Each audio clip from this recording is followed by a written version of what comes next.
Ito na ata ang isa sa pinakamagandang lugar na napuntahan ko na sigurado akong mapapamangha kayo sa ganda ng falls at rock formation. Hi, this is Ken. Another day, another vlog for today. O gikapoy na kog Tagalog guys, pang magbisaya lang sa takaron. Alas 5 pa lang sa buntag, delarga nami guys, and una na mo giadto kay kaning The Grand La Palmera. Located na siya sa Sucob, Colombia, Colombo, Sultan Kudarat. Ako ra mang gibasa ang placard. Basta ang importante sa Pilipinas rin ni siya guys. Ang kanindot aning Dagralan Palmera kay pwede ka magdagan-dagan, pwede ka dari mag-practice og dagan, practice dagan sa imong utang.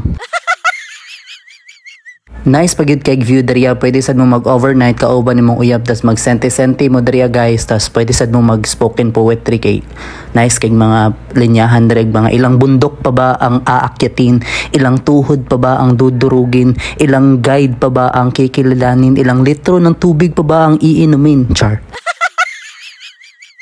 Ang sunod ay namong giadto guys kay kaning Pangadilan Falls o rock formation, which is dariya jud ko na amaze. Dako kay kog ngisi dariya kay tubig pa lang daan perte nakalimpyo, tas kaning mga bato-bato dariya sa kilid guys kay dili man ni siya man-made, dili pud ni siya made in China. Natural made daw ni siya guys, and sa sobra no ka happy kay makaambak naman daw, kaso naman tayo kay fear of heights mo sila na lang sa dili gyud ka magmahay kung moadto ka diriya kay mapabilib ka sa sobra kanindog tiyada aning lugar. Magamping lang ka kay basig mapalit ka parehan ako. Isa ni siya sa lugar na akong balikan sunod, tas napa daw may isa adtuan guys. Sa sobra no ka excited, abi na ko nilarga na ang van, wa pa di ay. Mauto na larga na mi guys, ug ang ingon kay taas-taas daw mig baktason kay among adtuan kay 7 falls. Na-amaze da gani ko atong isa na pa day 7 ka falls. Taas daw ang baktasonon mo, pwede sad ka magsakay og kabayo. Kami guys kay ni baktas rami ani kay para ma-feel na mo ang nature, tas wa na pug ko nag-ilis ani kay mabasa ra man gyapon ko ani unya, bahalag kalinturahon basta makalaag.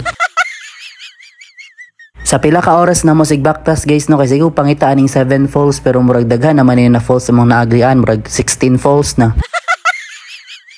Naasad sila cave dariya guys, so pwede kay ka magpa-picture kay tsada kay view dariya. Dagan-dagan man mi dariya, maong maglinya lang kag tarong kay para makapa-picture ka. Tas sa taas day ani guys kay pwede ka magpasikat na mag-ambak-ambak. Maong pagkakita na ko ani sa ilaha ni ambak, wa pod ko palupig na ambak sad ko guys. Abi na ko lalom, dili man day mong sakit kay akong tiil.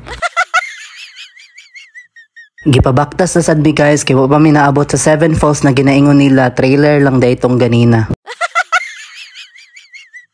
Pero di man sad kapoy kay nakapahaway naman mi ganina, murag pilara ka minuto sigig baktas, naabot ra gid mi dariya sa 7 falls. Pag-abot gid namo guys kay tsada kayo, sulit kay ang baktas namo ganina na pila ka minuto para makita og makasalom lang ani ilang falls dariya. Mao nang unsa pay dugayan nimo adto na dariya kay kung nagapangita kag bugnaw na lugar tas adventure gamay dariya na ka. That's it for today guys. This is Ken and see you on my next vlog.